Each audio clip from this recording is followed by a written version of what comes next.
lot of other people that get into it, they're in LA, they have some connections to the industry, they're actors. For me, it was something completely different.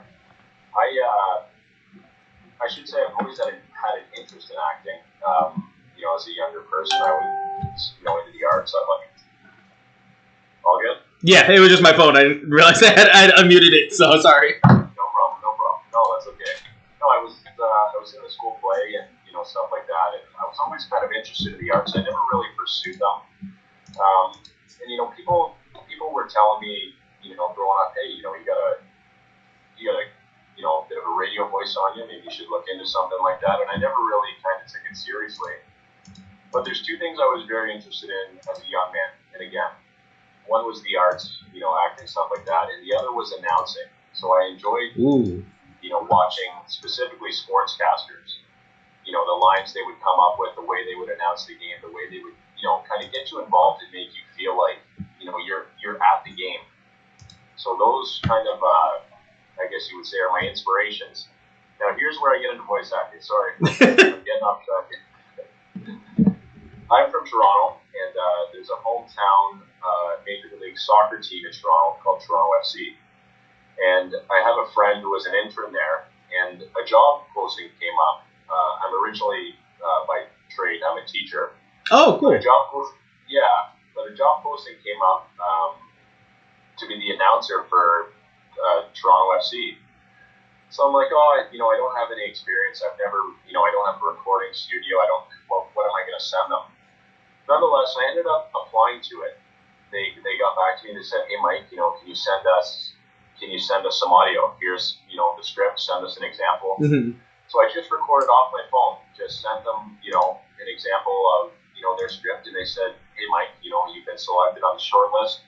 It's between you and 5 other people. We'd like you to come down to the stadium, get up in the booth, and let's hear it. So sure enough, I get up there, I'm in the booth, I'm really nervous, all the execs are up there, listening. I run off the script, it went really well, and I really thought I was in the hunt for it, and, sure enough, somebody else did end up getting it, but they said, you got a great sound, it was a great read, do you do radio? They were surprised that I had no radio voice acting experience. And from there is where I really kind of sunk my teeth into it and looked into the industry, and almost a year later, it's just exploded from there. And sorry, I know I went on a little off track. I wanted to keep it full scope. No, but that's good because it's so cool to hear like those off the beat stories. It's like you said, everyone's like, oh, I know somebody who got me in. So it's cool to hear like, oh yeah, it was just I randomly tried. So I love that. That's so amazing. So like. Yeah. I know you've done Johnny Test, but what else have you done? Like, was that like your first show, or what else have you done besides that one Johnny Test show? Yeah. So just if I could touch on Johnny Test, so that was a popular cartoon, North American cartoon back in the day. It's been being revived actually right now in the Vancouver studio. Oh wow! Where it's produced. Yeah, so that's a future project I have coming up. That show will be back on the air, and I was fortunate enough to get cast in one episode, which I was thrilled about. So again, really looking forward to that. Aside from that, I did have one good, I guess, kind of national spot. It was in Australia for Vin Diesel's new movie Bloodshot. Oh! And it was really weird how it happened. It was just some people messaged me on my, I guess, voice acting freelance site, Fiverr.com, and they said, Mike, we love your sound. It was 3 words, Bloodshot, March 12th. That was the whole line. They said, we'd love to hear 10 different variations of that. Can you send something in for us? So sure enough, I got in the booth, I laid it down, gave them 10 options. They're like, Mike, we love it. We're picking this one. We're going to use it. It's a 2-week, spot on TV in Australia. Boom. So that was exciting for me. That was Sony Australia. So again, another big game. And again, I'm still looking to break into the North American, Warner Bros. Johnny Test is a Warner Bros. Production, but get into the big, play with the big boys in North America. And let me tell you, it is very competitive. My God. So I have to ask. You said you had to say Bloodshot March. What was it? March 12th. You said. So how do you say that 10 different ways? I mean, like, what's the process of that? I know, you'd be surprised. The amount of clients who want, 3 or 4 different versions of something. And even though it's 3 words, there's a lot you can do to really play with it and to really, inflect in different areas, to change the pacing, to, add some different, I guess, verbs into how you're saying it. Or, do you want to sound menacing? Do you want to sound articulate? Do you want to sound kind of dark? So you'd be surprised at how much variation goes into just a couple lines. That's crazy. So I guess you and Vin Diesel have something in common. You have the 3-word line right there. He has I am Groot. You have Bloodshot March 12th. I mean, come on. That's a nice connection. The whole trailer plays, and then there's like a 1.5 second spot right at the end where it's Bloodshot March 12th. That's me. That's awesome, though. That's so cool.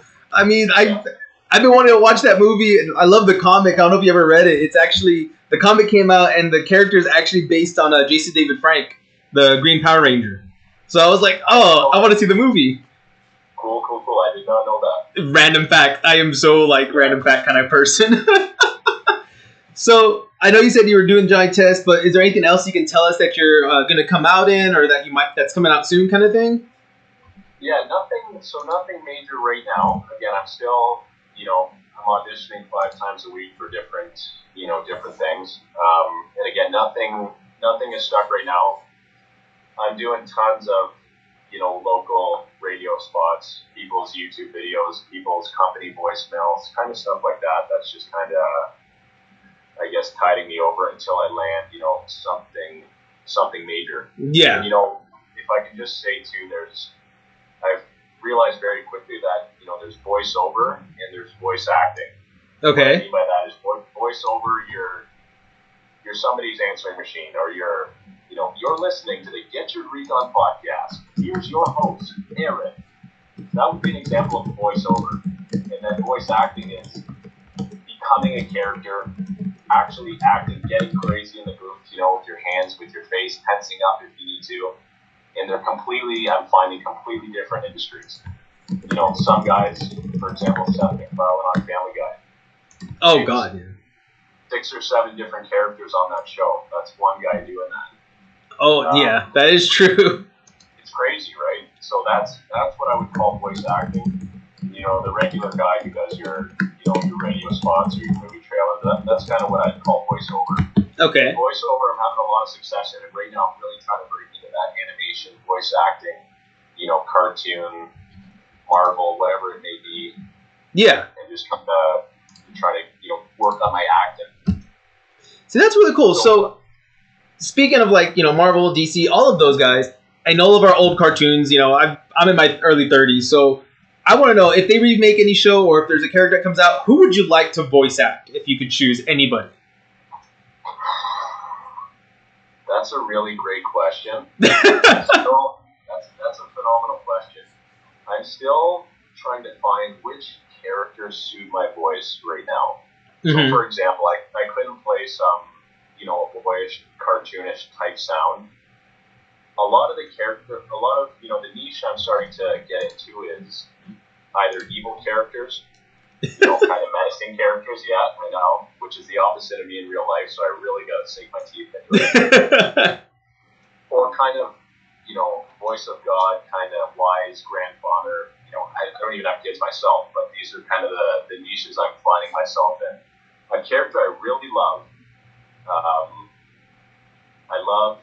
first of all, the voice actor, James Earl Jones, so he does, of course, Darth Vader. Yes. Phenomenal Performance. He does Mufasa, which I think is awesome, in The Lion King. Yeah.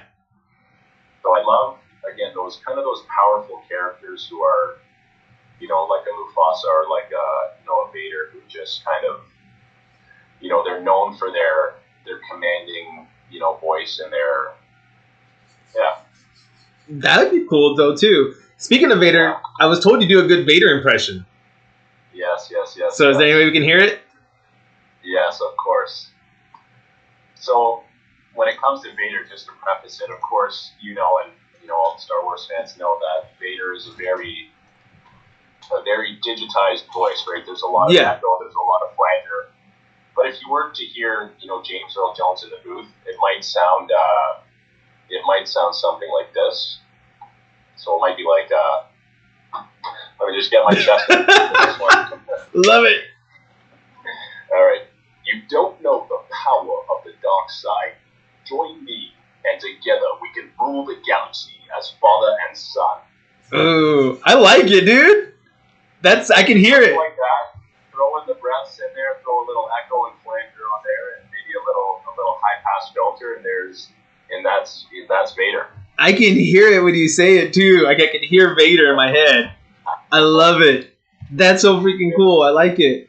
So, and if I could touch on that too, I just got cast in kind of a Star Wars mockumentary that's coming out. Ooh. It's about 36 minutes long, and of course I got cast as Vader, so that'll be out soon. I'll have to send you guys that when it's out, and you guys can check it out. Yeah, definitely send us the link so we can share it with everybody, because that is such a cool Vader. Like I can hear it. I can hear James Earl Jones in my bike. I can hear it. I'm like, oh, I want to go watch the movies now again. And that's the sad thing is, like, I'm not a huge Star Wars fan. I like Star Wars, but my co-host, his name is Robert. He loves it. Like he lives and breathes it. And I'm like, I watch them. That's about where I stop. I'm a Spider-Man guy. Yeah. With Star Wars, I gotta say, it's just, for me, it's a movie that was just well ahead of its time. It was kind of just a trend-setting movie when it came to sci-fi, especially effects, big budget effects, stuff like that. Exactly. You watch one of the older ones, and of course it's, the effects don't look so cool, but at the time that was, again, kind of like a trailblazing, trend-setting movie. Exactly. When you think of all the stuff they had to do, just the smudging on the film to make them look like the cars are flying, to the miniatures. I love it. So I love behind the scenes stuff. I'm a tech guy like that, where I love the models, I love the effects. I'm like, oh my gosh, how do you do that? So that's so cool, though. So one thing we always like to ask everybody is, what makes them geek? I know you're a voice actor, you're doing the voice acting stuff, but what, are you a comic book fan, movie buff, show buff? Like, what makes you kind of geek out, man? What really started to make me geek out now is, so of course, movies. I love movies. I love looking at movies kind of, from a similar standpoint of view, whereas, I'm not just kind of sitting there taking it in. I'm looking at, wow, this actor had to do this. This actor, jumped in a freezing cold lake to do this scene. Like, I really kind of put myself in that actor's shoes. Now what's making me geek out just insanely is voices. So anytime I'm watching TV, the commercials come on, people turn the volume down. I'm turning the volume up as high as I can. I'm listening to every word that person's saying.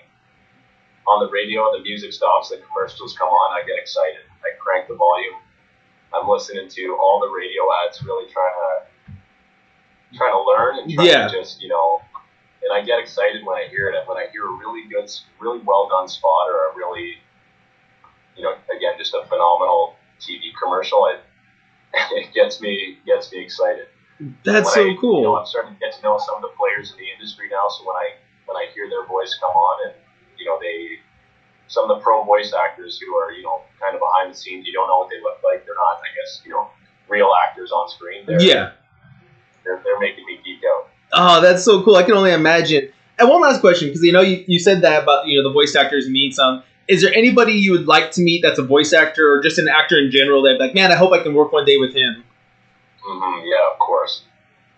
There's a couple of voice actors. I got to give a shout out to the late Don LaFontaine. So he was the man behind virtually every movie trailer you ever heard growing up. So YouTube Don LaFontaine, he's the guy who's in a world getting... No one can match that voice, man. And then there's a gentleman right now who I really, really enjoy. His name's Patrick Johnson. He's out of LA. Okay. He's been the voice of Fox. He does, again, movie trailers. He's got kind of that, the baritone voice that his inflection, his performances, I just find are spot on. So he's my, I guess, voice acting idol right now. Nice. Cool to work with him. I also like Patrick Warburton. The Tick. Awesome. That's all I can remember him as. That's so cool. Well, thank you. Say what? I just find him hilarious, Patrick Warburton. Like Joe on Family Guy, and the characters he plays. Yeah. It's spot on. He always does the big goofy guys, and I love it. Yeah. He's so cool. Well, I do want to thank you for your time. Thank you for getting us going with our interview and bearing with us as we were having some technical issues. So again, thank you for all of that. But I'm so glad you were on here, and I do hope that we can talk to you again. Especially after you do some more work, and hopefully you get to meet all these guys and say, "Hey, I got to work with them." Aaron, thank you so much for having me on. I really appreciate it. And if any of your listeners ever want to, order, voice work, a Darth Vader voice, whatever they want, they got to go to you. You can find me there, nice and cheap. $5 bucks, and I'll mail you a script, no problem. There you go, guys. So definitely your link will be on our page. So definitely take a look out for it, guys. It will be on our Facebook page. Of course, over that little video you said you were doing that mock Star Wars one. So let us know when you get that out so we can post that as well. And check him out, guys. Check out his Fiverr and, support local artists. Support, these small guys trying to get up there into the big leagues, so that way he can go meet Patrick Warburton too and, hopefully do a movie with them. Thank you so much, Aaron. Thank you so much, and everyone, thank you for joining us. I hope you enjoyed the interview. And what it makes you guys geek. Thank you, and y'all have a great night.